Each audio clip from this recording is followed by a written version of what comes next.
学习气工艺，如果你想把它做好，那肯定跟现代的生活步调格格不入。我们做的器物至少以一个100年为一个单位作为计算。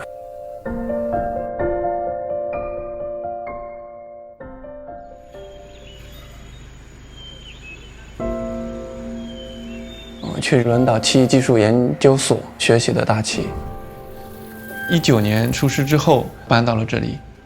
在三宝的村子里面的一栋白色大房子的3楼做工作室。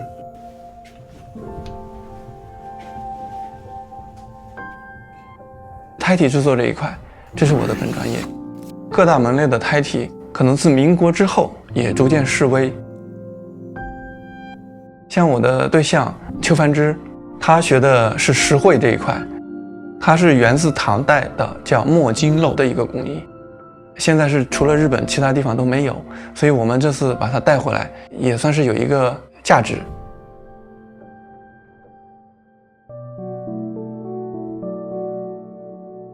马王堆汉墓里面就有很多漆器就是圈木胎制作工艺。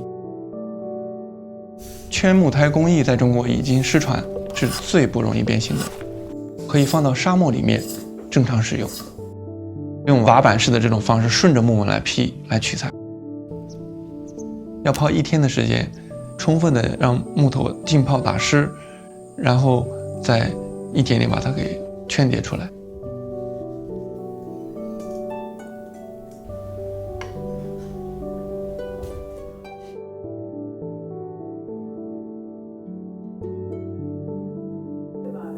漆罐四是一件非常独特的漆器，它保存了1200年，是正仓院里面正圆形器物唯一一件没有变形的。漆罐四的这个圈木胎的技术比一般的还要独特，双层错位式的。我们打算100%的复刻一次这个漆罐四，有一些木工工具市面上已经找不到了，我们就找师傅进行锻打。光准备木工工具就花了半年多的时间。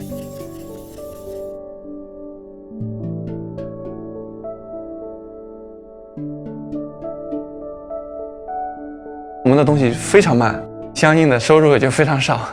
像样的器物都要是1年的。一般要保持1天12个小时的工作的时间嘛，常人其实是很难理解。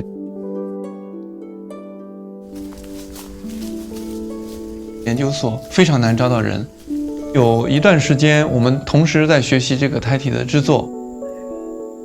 整个教室就我们2个人，然后师傅比我们还多，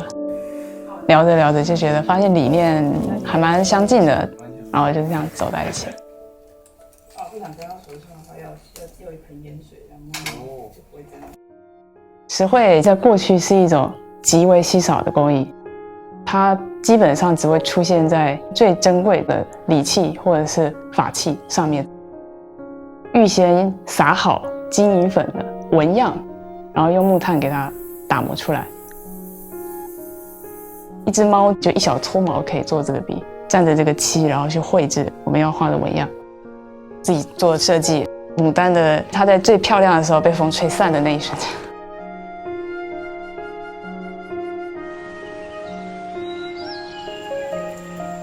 中国是大漆的原产国，却很难买得到真正的天然气，所以回国之后我就着力开始种植漆树。景德镇的一个村子刚好在几十年前他们的村大队种过一批漆树，种树割漆的过程中，你才能深刻地感受到谁知盆中漆，滴滴皆辛苦。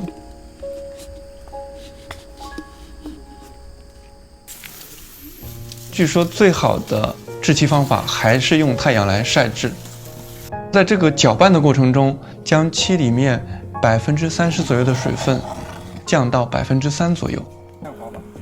古法来熬制大漆的工艺，几乎很少有人在制作。用肉眼来看，评判这个的含水率能达到3%是非常困难的。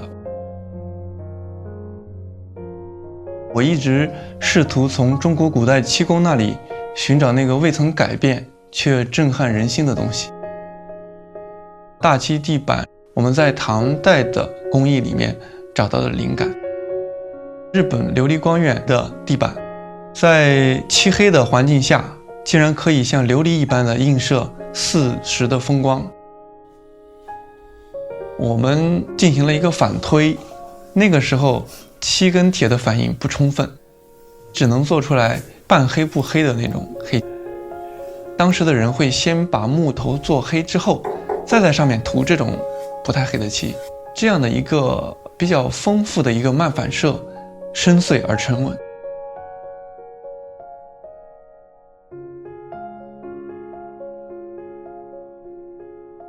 纸艺工艺，我觉得非常代表中国人的一个特性，温润的感觉。这个工艺是明朝的万历年间从中国传到了日本，在胎体表面装裱宣纸，让这个漆器表面的肌理产生一个不一样的变化。